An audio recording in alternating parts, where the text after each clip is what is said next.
The Italian Grand Prix of 1975 was highly anticipated by Scuderia Ferrari and all its fans. It had all the ingredients for a great party.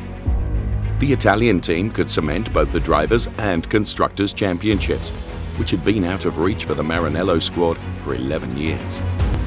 Niki Lauda needed only half a point to take the title.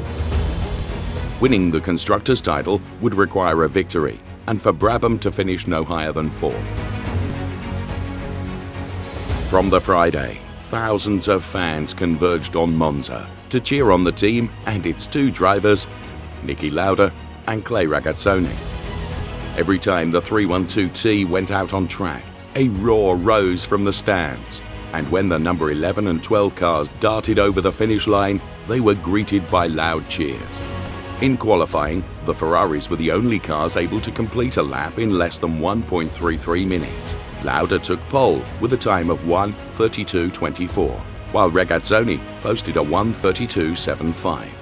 Emerson Fittipaldi in third was the only one who came within a second of the Austrian.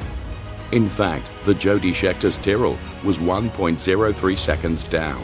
The first of the Brabhams was only in seventh, with Carlos Reutemann. A heavy storm hit Lombardy on the Saturday night, and on Sunday morning, it seemed that the rain would still not desist. The race directors decided to allow the drivers to get used to the wet track with a test lap.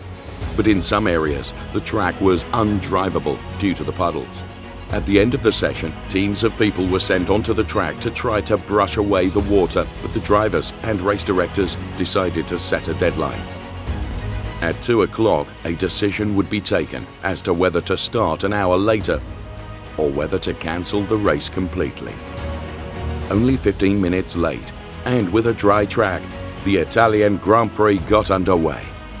Ragazzoni pulled off a perfect start, while Lauda had a lot of wheel spin on his 312T, losing precious time and had to try to catch his teammate.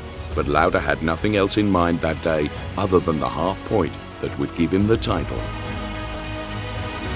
Ragazzoni, who was cheered on from the first to the 52nd lap, was in a state of grace. He beat the lap record and didn't make a single mistake. Lauda quickly realized that victory was out of the question and soon gave up on trying to keep up with his teammate.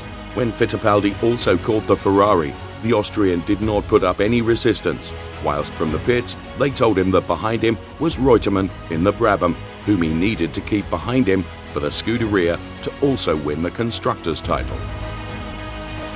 Ragazzoni crossed the finish line to take his third victory in Formula One, the 57th for Scuderia Ferrari, who once again won both titles as they had done in 1961 and 1964. The fans went mad with joy and, as Monza had already seen so many times before, invaded the track to try and get to the men from Maranello. Mauro Forghieri was carried triumphantly, his 312T having proven to be a very powerful weapon in bringing Ferrari back to the pinnacle of motorsport.